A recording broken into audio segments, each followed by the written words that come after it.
Prašau. Labą dieną, ar girdisi?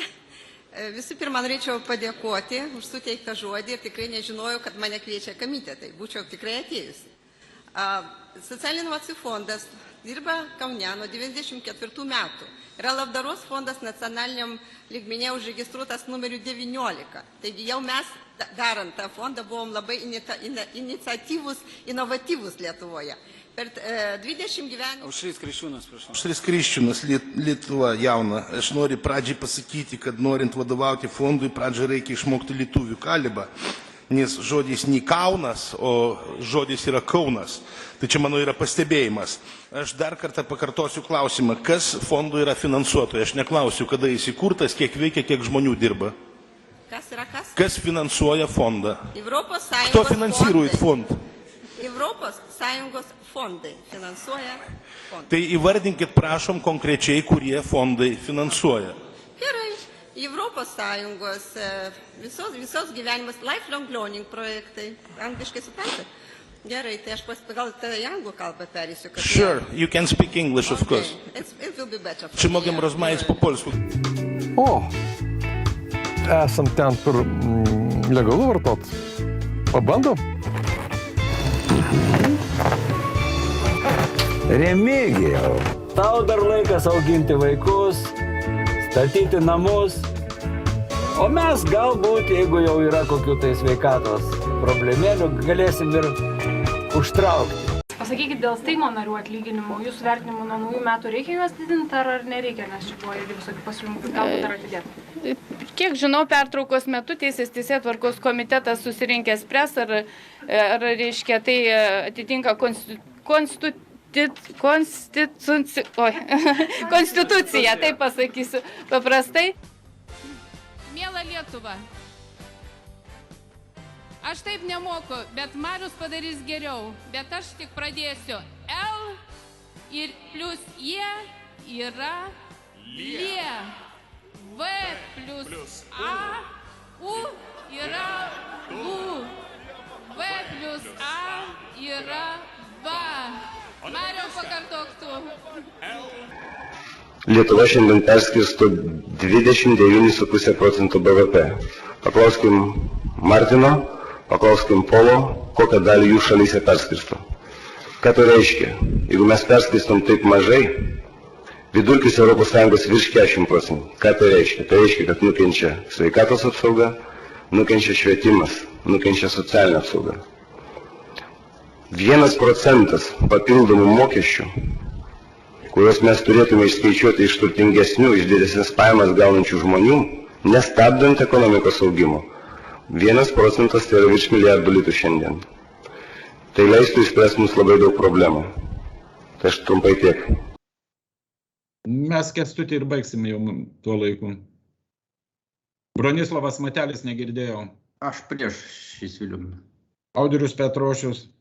Kadangi Valentinas kalba tik apie valstybės valdymo visą sektorių, valstybės valdymo sektorius neapima visos Lietuvos, tai... Aš Viktoras Uspaskich, darbo partijos vadovas, tiesą kalbu akis ir žadu tik tai, ką galiu įvykdyti, nes laikausi duoda žodžių. Rinkimuose mes geriausias pasirinkimas, nes įveikėme visus sunkumus ir tapame nenugalimi. Mes padarysime viešąją transportą nemokamą visoje Lietuvoje, sutvarkysime daugiabučių kiemus kaip Europoje, visus pokyčius darysime kartu atsižvelgdami į jūsų nuomonę. Mes atsakome už savo žodžius. So, what other languages do you speak? It's very good. Yes, and do you speak other languages despite Lithuanian or English? English. English. What was your biggest dream when you were a child?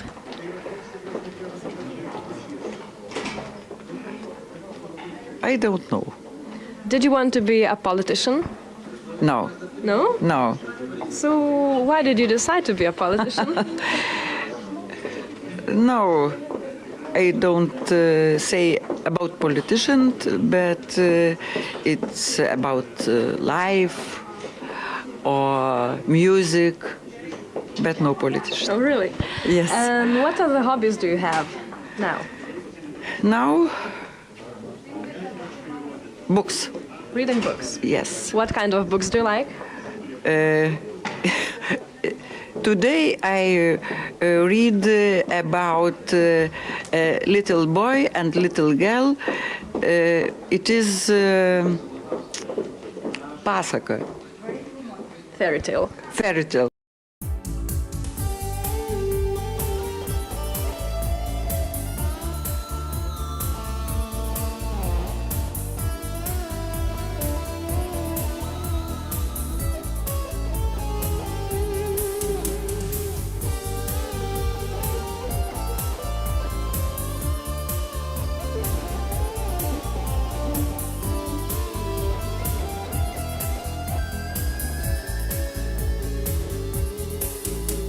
Štai ateiname į barą Mano Guru. Neteko čia būti? Ne. Tai gerai. Ten teko. Materialistai, jo. Tai va, kitą kartą galima čia užeiti, žinai. Esame Mano Guru salotų bare. Pasikviečiau Egidijų, kuris čia pirmą kartą. Materialistai sakė, buvo ne kartą, o čia pirmą kartą. Kaip žinote, šitame bare dirba žmonės, kurie turėjo gyvenime vienokių ar kitokių sudėtingų istorijų. Kad jie neišeitų į gatvę, kviečiami čia, kad gautų profesiją. Tai va, šiandien bus pirma gyvenimo istorija, kurią mums papasakos Vitalijus. Vitalijus, kiek suprantu, sakė, teko 16 metų, netgi 16 metų praleisti įkalinimo įstaigas. Žinom, verta 1000 kartų krist ir vėl pakilt. Žinom, verta 1000 kartų, kiek nenusimink. Būtą galite išpakuoti. Tiesiog praplėšti yra. Nu, kad tikrai mes jų jokios galvutės nedam. Tiesiog plėškite ir viskas.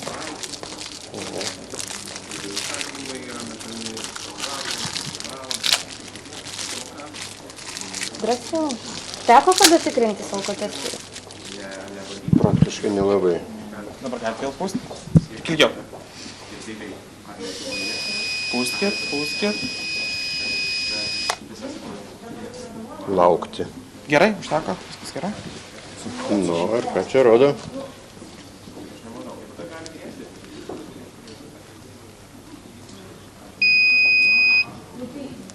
Vienas 1,82, ponia Balsy.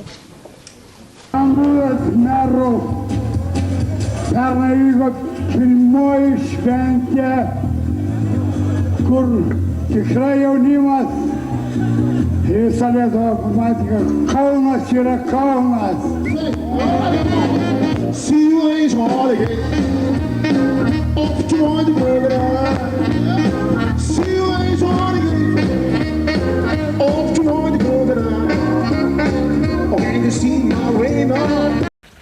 Lietuva tėvynė mūsų, tu didvyrių žemė. Gerai to nesibaigs ir jis gali neišlikti valdžioj. Todėl jis išprovokavo, aš buvau tų įvykių liudininkas, kruvinas žudynės sausio 13-91 metais. Nu, tai už tokią agresiją reikėtų Tikrai pašalinti. negalima elgtis. Nu, tai čia mūsų sveikatai grėsia pavojus, kada toksai pilietis dalyvauja. Tai pašalinti. Absoliučiai adekvatus veiksmas. Prieš žvaigždžių kilimo. Vokalinis duetas iš Vilniaus. Ir kviečiame abu į sceną. Prašau, Rolandai. Dienos jaunosios, debesėliais suposi, nežinojo skausmojo, žaidė šiknis lūpose. Pone Mazuronė, aš puikiai atsimenu, kai jūs ar išėjote, ar buvote išstumtas iš Tvarkos ir Teisingumo partijos, jūs sakėte, svarstėte tokią galimybę visiškai pasitraukti iš politikos. Svarsčiau. Jūs labai teisingai prisimena, Daiva, jūsų labai gerai atmintis. Prisimenu, aš svarsčiau įvairiausius variantus, pasirinkau tokį, kokį pasirinkau. Šiai dienai vedu savo tolimesnį politinį gyvenimą taip, kaip tada nusprendžiau. Jeigu ateityje kažkaip nuspręsiu kitaip, būtinai jūs informuosiu. Nebūtina visiškai, žinokit, manęs asmeniškai žmoną informuokit. Kad man jūs pats labai patinkat irgi. Ačiū. Malonu. Taip, su išteisinimais ir panašiai, todėl teisėjas sauga nėrėsi kai kuriais atvejais iš kailio, kad surastų kažkuo dar apkaltinti. Nežinau, čia man pasakoja, aš tą pasakoju jums, bet manau, kad nedaug liko laukti, mes tikrai galėsime po rinkimų labai objektyvioje šviesoje apie tai padiskutuoti. Ačiū. Ir man bus labai malonu su jumis tai padaryti jūsų laidoje. Pono Gapšio ir pono Mazuronio norėčiau paprašyti neflirtuoti su manimi. Tai tikrai nefiltruoti. Daiva, mes abudu sėkmingai vedė, aš turiu 2 vaikus, dukrai 9 mėnesiai ir tikrai esu labai laimingas su savo žmona. Tada nepriekabiauti, kaip panas Sysas sako.